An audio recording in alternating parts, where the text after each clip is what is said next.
I mean, what did he specifically say? This is just a bunch of protesters having fun watching cars burn. Yeah. The First Amendment doesn't protect sedition, undermining your government, burning cars down to make a point. The purpose of the First Amendment is something like the Federalist and the Anti-Federalist Papers. You write an essay or come for a public debate and tell us your ideas, and then your opponent gets to tell us their ideas, and you have a public debate. This isn't that at all. This is just screaming your emotions. Yes! Hey, y'all. Welcome to Crosspolitic on the Fight Laugh Feast Network. Not Pastor Toby, not Chocolate Knox, but yes, the Water Boy is here. This is a water break, I don't know, special, a Water Boy special, not Water Break, Water Boy special. But hey, Crosspolitic has been shown on, we've been on NRB TV, Dish Network, Direct TV for years, and they're actually just picking up me and my wife's show, Water Break, on their network also. So pretty excited to be on TV over at Dish and Direct TV. If you guys are over there already watching and tuning in with Crosspolitic, thank you for joining us. Make sure you guys share the show for those who are on social media and on our podcast. We appreciate you guys tuning in. For the show today, man, we got riot in our hearts. We got riot in the streets. We got riots in Los Angeles. I have Dr. Owen joining us. I'm going to introduce Dr. Owen, but I want to get in and show you guys some videos of what's going on in LA, show you guys some of the craziness of what's going on in LA, show you guys some of the back and forth Vice President Vance had with Gavin Newsom, some of the mainstream media just lying to you about this whole thing. But first I'm going to introduce Dr. Owen Anderson. Has been teaching philosophy and religious studies for 21 years and is professor of philosophy and religious studies at Arizona State University. If you haven't followed his story, he's a tenured professor over there getting all sorts of trouble with ASU. His research focuses on general revelation and related questions about reality, value, and knowledge. He's been a fellow at Princeton University, a visiting scholar at Princeton Seminary, and a fellow at the University of Colorado Boulder. He has published several books, including Job, Philosophical Commentary, The Declaration of Independence, and God, the Natural Moral Law. He regularly teaches, and he's got a new book coming out on Samson, which hopefully you guys will find out here pretty soon. Actually, it is out. You can go to Amazon, type in Dr. Owen Anderson and Samson. And he regularly teaches philosophy and religion, introduction to philosophy, applied ethics, world religion, Western religions, traditions, and religion in America. He's also pastor of, you just changed your church's name recently, pastor of what? We're Christ the King here in Phoenix, Arizona. Okay, Christ the King in Phoenix, Arizona. You've been okay, and you've been pastoring there for something like 4 years, something like that. Yep. Okay, very good. Well, I'm going to lay out some things here, Dr. Owen. I want to play some videos so our audience is kind of all caught up to speed before me and you start hashing out what's going on with the riots and why is it connected to discipleship, education, and modern philosophy on these things. So, first off, as you guys kind of remember, don't forget the BLM riots.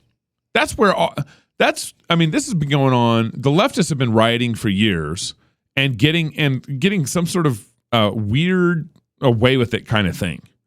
But this really started in the BLM riots, where we had Christian pastors whose churches were shut down would end up visiting and supporting the BLM riots.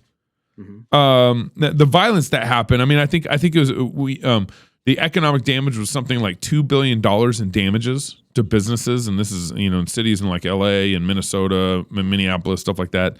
I think 2 or 3 cops were killed in those riots. A number of people were killed, not just cops, but some cops were. Cop stations were burned down. Portland had 100 and something like 6 days of violent riots back in a row. Portland did.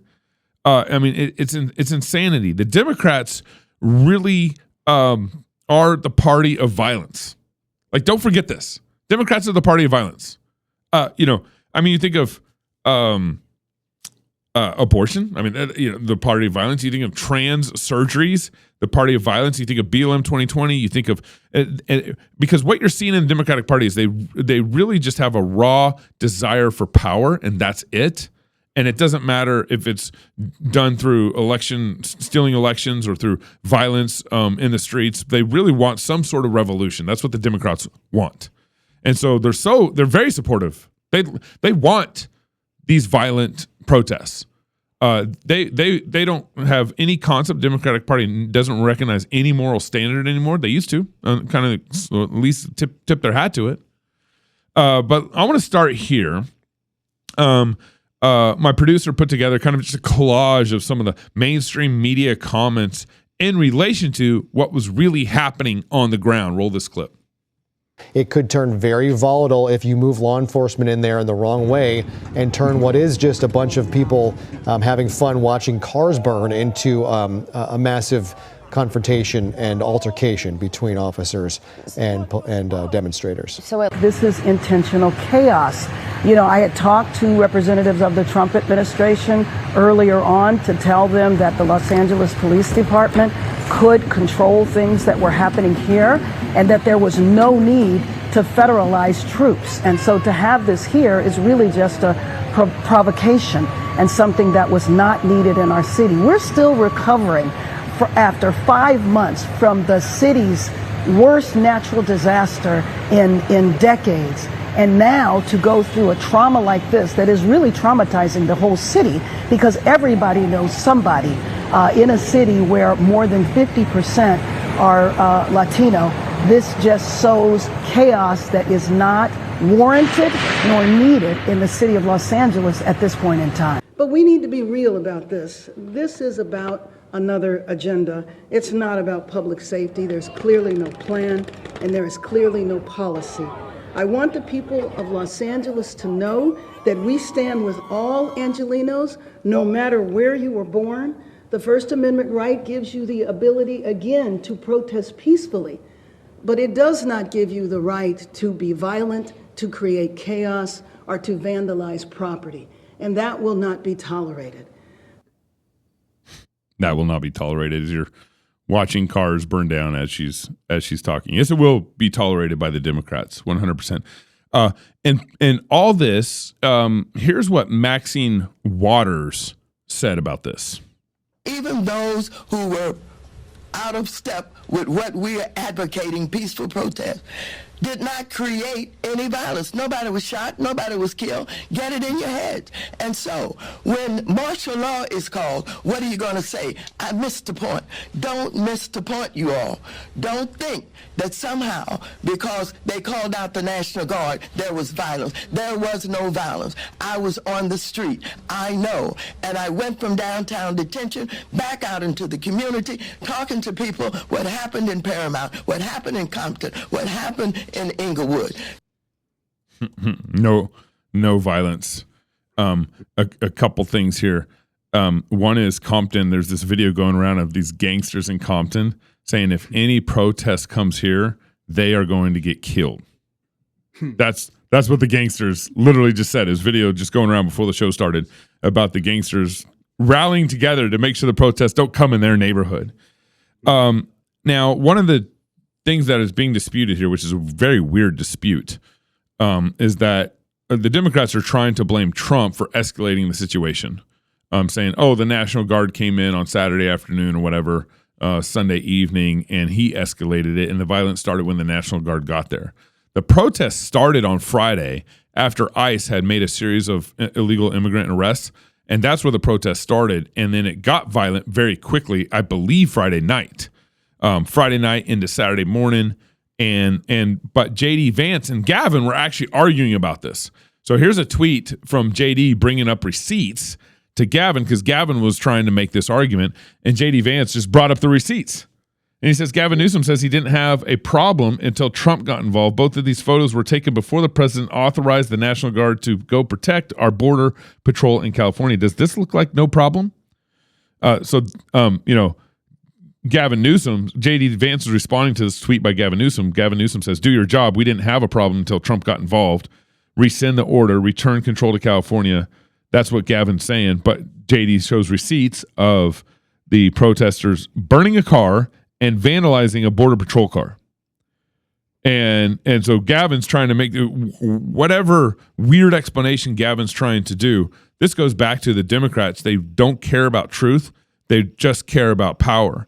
Apparently, a lot of the money funding came from a basically probably an NGO or some sort of nonprofit immigration organization called the Coalition for Human Immigrant Rights. And you can see the revenue that they got in 2022, 2023. We don't have the revenue for 2024 yet, but they're getting, 12 million in 2022, 30 million plus in 2023. One of the ladies that did this research to connect this group to the organization was let me see what her name is. Laura Powell. Laura Powell. She's a civil liberties attorney, apparently former leftist. And she's in California, but she says that recent ICE enforcement operations in Los Angeles that detained over 40 suspected illegal immigrants have sparked, that's the Friday arrest that I'm referencing, some turning to violent with reports of vandalism, blocked traffic, physical confrontation with federal agents, etc. Well, what she says is, at the center of organizing these demonstrations is the Coalition for Human Immigrant Rights, CHIRLA, CHIRLA, CHIRLA, a Los Angeles-based nonprofit with a history of radical immigration positions, including leading a 2018 campaign to abolish ICE. The Los Angeles Rapid Response Network hotline, they host a rapid response hotline, which received more than 50 calls reporting ICE activity and coordinates of the rapid development of legal observers and activities of enforcement scenes. The organization has close ties to organized labor, particularly through SEIU California President David Huerta, who was arrested for blocking ICE vehicle during the protest. So she's documented that CHIRLA is backing these protests, or these violent protests. The other thing I want to bring into this picture before I bring Dr. Owen back into the conversation is the police chief. The LA police chief basically defends, he's in a weird position where he's basically defending Trump's move to bring in federal help into what's going on. So here's what the police chief has to say about the riots. Do you think that the presence of National Guard increased the level to this kind of situation? I mean, you said that it's disgusting. You think that if you control it without them, it's going to be a different situation? I don't know. That's a very interesting question. To be able to say it's because of the National Guard, I can't, because there aren't enough on the ground at this point to make a difference. I've seen civil unrest a number of times before, and generally the second and third days are more violent than the initial phase. And so this is not much different from that pattern. The second and third day are usually more violent, and again, the National Guard didn't show up till Saturday afternoon, at least the second day, and really showed up on Sunday evening. Before I bring Dr. Owen back into this conversation, I want to remind you guys, and this is actually a good time to actually buy an Amtac blade, a great reminder. And of course, our guys over at Armory Republic buy some good Armory Republic gear too while these riots are going on. Let me tell you about our friend Bill Rapier up in northern Idaho. Bill's a retired Navy SEAL and founder of Amtac Blades, a knife company dedicated to making the highest quality blades for both backcountry and combative uses. Whether your blade will be your primary defensive tool, or as we recommend, in addition to complement your everyday carry pistol, so knife along with the pistol, you want Amtac Blades knives designed by a professional with over 20 years of active duty military experience. Trust in God's sovereignty and do your duty and be prepared. That's so good. So visit Amtac Blades. That's AMTAC, Amtac Blades with an S.com. And be sure to use your coupon code Crosspolitic for 5% off any blade. That's 5% off. Go use crosspolitic.com or Crosspolitic code when you check out there. Also, accountable to you. Fathers, you were made to lead your family, and leading them is purity to your God-given responsibility. That means staying on top of the distractions, the screens, the temptations that can tear apart your home. And it starts with accountability. Courageous, proactive accountability. Accountable to You is there to help you and your kids stay pure in the face of everything the world throws at you. Real-time monitoring of all your household devices and instant alerts that highlight any questionable activity. Don't wait until it's too late. Get Accountable to You. Be the man who stands firm in the battle for purity. Lead your family with integrity and show them what it means to live a life that honors God. Learn more at accountabletoyou.com/FLF. Dr. Owen, I want to kind of bring you in. I just love like your initial response to the videos and some of the stuff that I brought up here. Yeah, I mean, for me, it was really alarming because I have family in Los Angeles. I sort of grew up there, going there so many times in my life. I hate seeing it in this kind of a condition, but I also see it as a philosophy professor working in the university, and I know what professors teach. I know that they teach about decolonizing the United States and about how the United States is an evil country that's just brought about systemic racism. And so I know that there are ideas behind these riots. In fact, I think I saw someone repost a video of policemen talking to a rioter, and she was saying, "I want to destroy capitalism and the United States." And they said, "Why?" "Well, I go to college, so I know those things are bad." Yeah. And so I as a professor, I want people to know what goes on at the university. It might seem like I talk about that a lot. Yeah. But it's because I want people to be aware of the damage that's being done as we just look the other way and pay with our tax money professors who teach students to hate our country and really hate the Christian ideas behind our country. Right.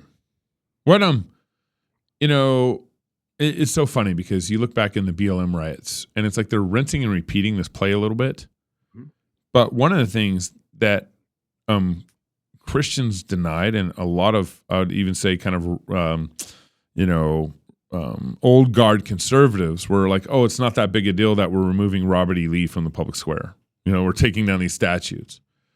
But it actually does matter. They're taking down the statutes because they don't like the Christian heritage. They're taking down, they're burning the flag because they don't like the American Christian heritage. That's one of these things. What's happening on university campuses where this, what philosophy, what are they teaching on university campuses to eventually get these riotous results?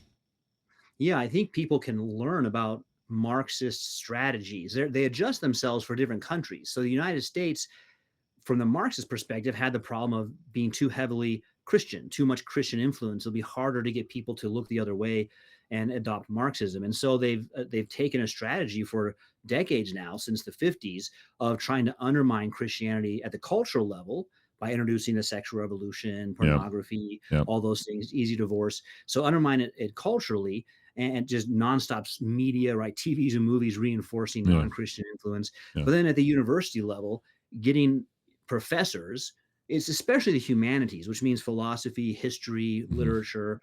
It's those sorts of classes, but it's not limited to those, because I document on my Substack how it's in the sciences, it's in space exploration, it's everywhere. So they've got the universities, and whether we like it or not, people need university degrees, and they know that. And so you're going to send their kids there. And it is just like the time of Samson, when the Philistines ruled Israel and Israel could not have any tools. They had to go down to the Philistines to get their tools sharpened. Right. And I use that as an analogy of the same thing. We have to, so to speak, get our mind sharpened at university by the Philistines. Yeah. And that's destroying us. One of the things that, again, I mean, the media lying in 2020 was so obvious and so ridiculous. It's any wonder that they're still around now. But like the media is just straight up lying. That collage that we played at the beginning of that reporter saying, "Oh, it's just a bunch of people having fun watching cars burn." I posted, I remember those days when you were a kid, you set a car on fire and danced around it in the summertime, roast some marshmallows. Those are good old days. I have fond memories of that. That's who does that? Yeah.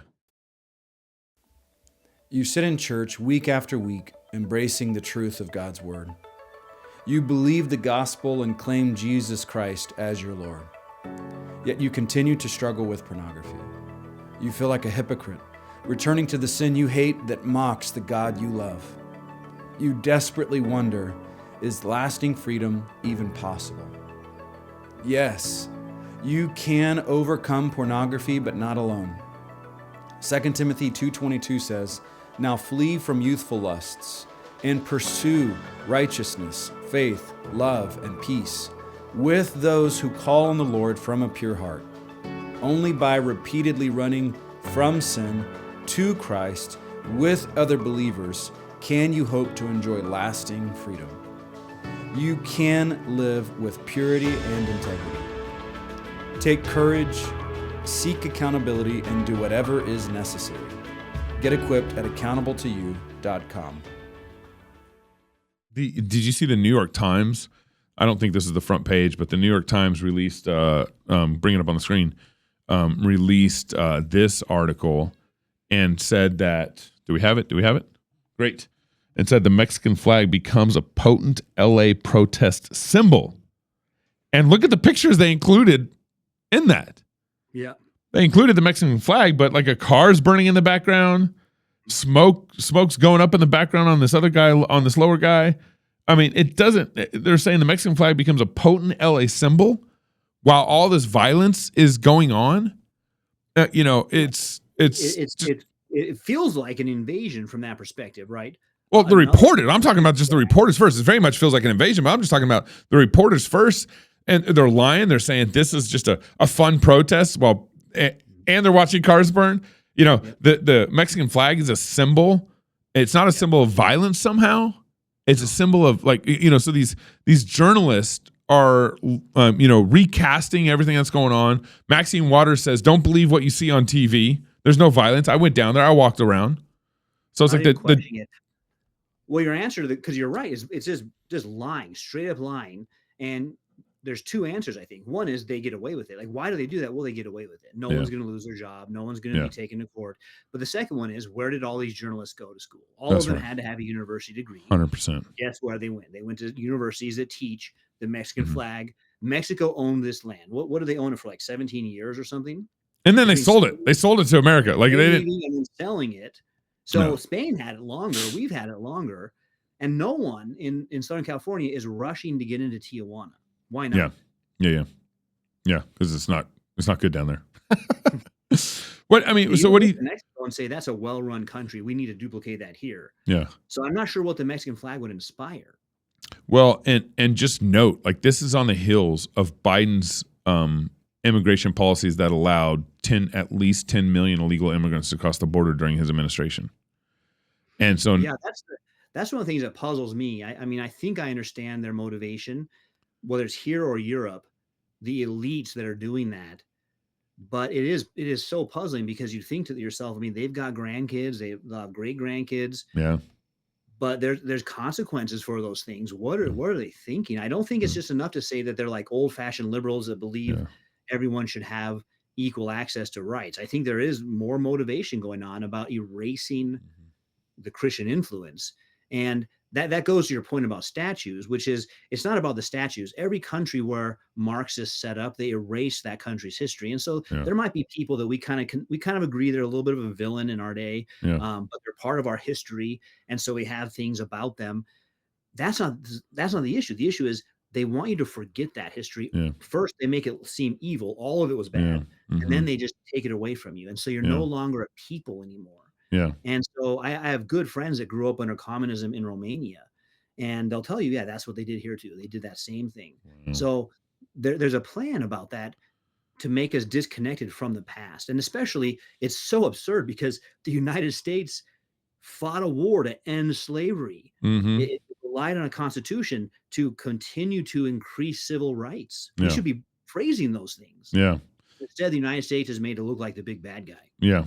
One of the things, and that just goes back to the point, it's just Democrats don't care about truth. It's just a power play for them. They only want to keep power, and they'll lie, steal, cheat, steal elections, start riots, fund riots, all to keep their power. There was a poll, maybe my staff could find this while I'm talking. There's a poll where legal migrants into the U.S. who established themselves legally, Trump's favorability rating with them has grown by something like 30% or 40%, something like that. Very significantly, I think in even the last 2 months. Yeah. But one of the contrasts that you have to see here is the contrast between lawlessness and law-abiding citizens. Yeah. The immigrants who came here lawfully, they left those countries because of the lawlessness in their country. And so when they come here and they see Gavin allowing lawlessness in California, supporting it, lying about it, trying to blame Trump for the lawlessness, whatever. The legal immigrants are like, oh my goodness, I don't want to rinse and repeat in my own city. Yeah, I'm on Trump's side. But the illegal immigrants are all for Gavin. But the things you just named are what university classes tell our students are bad. So law and order, that's white racism, they say. To be for law and order, to be for having freedom of speech that means debating, not burning cars down. That's structural racism. And so when you see a Democrat politician or a journalist speaking, and as you noted, their immediate bias is against the United States in favor of the rioters. You even saw that in Los Angeles, where the assumption is the Army and the Marines are bad, the police are bad, and the rioters are good. That's just the assumption they go in with. Why is that? Because of this framework. We've allowed our universities to do this for 60 years now. And Americans have to put their foot down and say, this is nuts. We're not going to pay for that anymore. There are private universities where you're free to teach whatever you want. But if you're a state-run university that takes federal tax money and takes federal student loans, you don't get to teach subversion of the government. Yeah. No, that's insanity. And you have the, what is it? All ideologies outside of Christ will inherently lead to violence. And then but specifically the communist Marxist ideologies. One of the funny things about this whole Marxism and public education and DEI in public education, COVID exposed a lot of that. You had a lot of Zoom classroom work. Parents got to see it all. But I went to University of Idaho from 2002 to 2005. All my stuff was DEI. All my stuff was communistic. That's in Idaho. That's right. Well, and parents need to know universities like Arizona State, we're currently the largest state university in the country. We have 180,000 students online and in person. So we're huge. But we used to be more like the University of Idaho. And you would think, well, that's just a kind of a small regional school. It probably reflects the values of Arizona, which is largely Christian of some kind of denomination. But every university hires professors from other universities, right? So you're wanting to get that Harvard graduate to come be a professor, and he just got done being taught DEI at Harvard, and he brings it to your university in Idaho or in Tempe, Arizona. That's right. And so you're suing ASU because they did forced DEI training. We're a year into a lawsuit. Yeah. We won the first round, but the Arizona State appealed it. So we're at the appeals court now. But let me explain how absurd this is. They had required employee training. And at first ASU said it's not required and it's not DEI. But I took screenshots where it says required and it says DEI. So that took away that narrative. And then they tried to fight it by saying, I don't have grounds for bringing the case, which is the argument right now. Yeah. And we got the legislators from Arizona who wrote the law to write an amicus brief saying Anderson's precisely the kind of employee this law is meant to protect. Yeah. In the meantime, ASU stopped offering the training. Why are they pursuing it in court? They hired the law firm Perkins Coie, which is the law firm behind the Clinton dossier. This is big level Democrat lawyers. Yeah. I'm guessing $1,000 an hour. Yeah. They're spending $1,000 an hour of state money to defend DEI training, which they don't offer. Wow. So at the end of all this, however it works out, I think we'll end up at the state Supreme Court, but then I'm also going to do a Freedom of Information request on the money spent to defend the DEI training. Interesting. That's good, man. Well, we'll be praying for that case. Thank you. So let's maybe drive into a little bit. I got about 7 minutes left here. Yeah. How it seems like these protesters, they're being funded. Did you see the video of like fresh masks being dropped off on the streets? Yeah. Apparently new American flags. They burn all American flags, so fresh American flags have shown up. Babylon Bee pointed out there's still creases in their American flags. So straight out of the package. Yeah, just taking out of the package. So there's a real funding driver to this. How is that not illegal to have a nonprofit or a corporation, whatever, or an individual in America funding a violent riot? how are they not going to get legally held accountable for this? It doesn't seem Well, like BLM. No one in BLM did. I know. Well, the thing about BLM is absurd is there have been studies since then about the founders and how well they're doing for themselves. Multiple mansions, nice cars. So all of this concern about helping out poor communities didn't translate. Who's been helped out by BLM besides the founders that got rich? But that's a great question. And it requires there be a politician who's willing to look into that, because you're right to say it's probably someone who's super rich. Yeah. And any like low level politician, so to speak, any state level, may be a little bit nervous to look into that. But you're right. The First Amendment doesn't protect sedition, undermining your government, burning cars down to make a point. The purpose of the First Amendment is something like the Federalist and the Anti-Federalist Papers.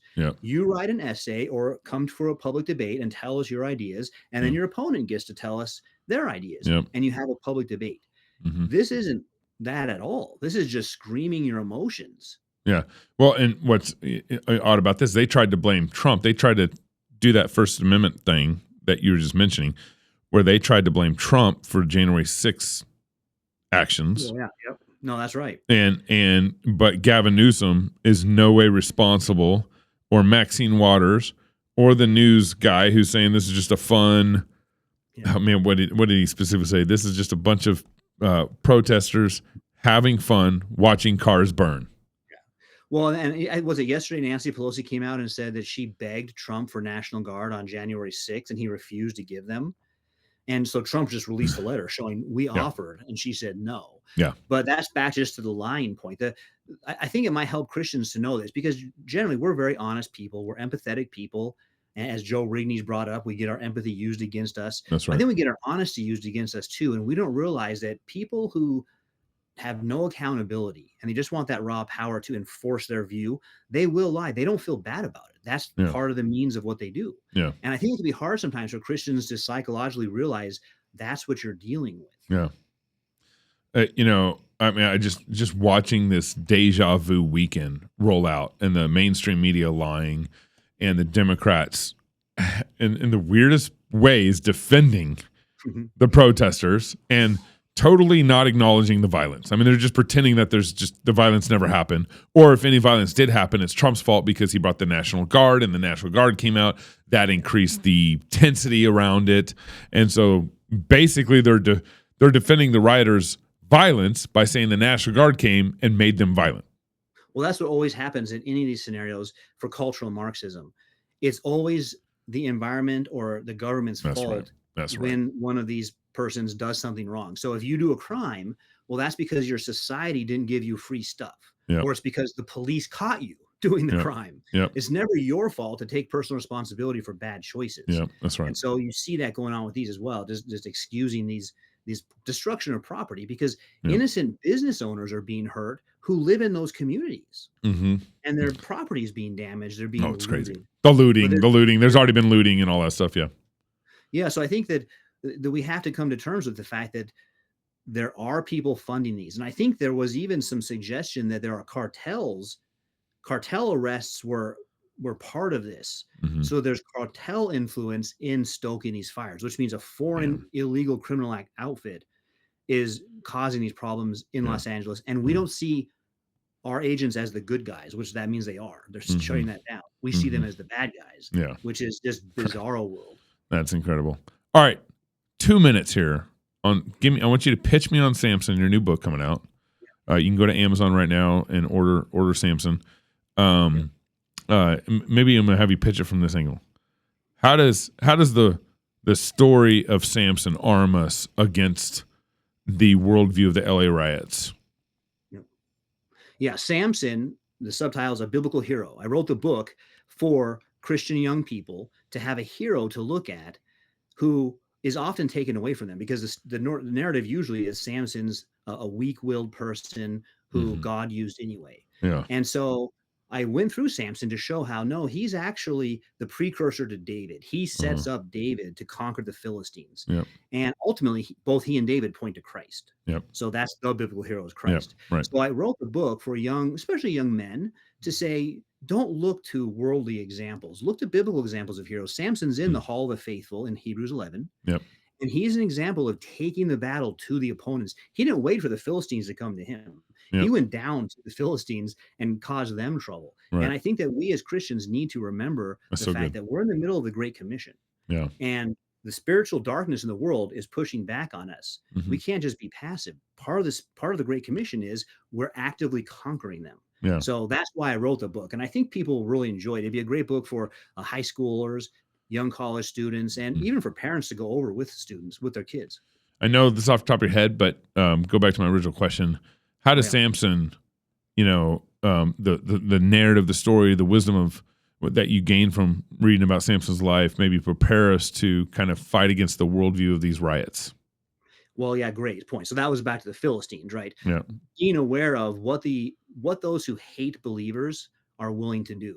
And the fact is we have to learn how to confront them. And Samson did a very good job on that. So it lines up well with Rigney's book on empathy because of that. Mm-hmm. And Samson is someone who the book shows us, taught us how to fight unbelief. So I think that's what's going on is the United States' order and law and peace is being challenged. Yeah. And Christians need to defend those things because those values come out of Christianity. Yeah. I like how you say, go to the Philistines. Don't let the Philistines come to you.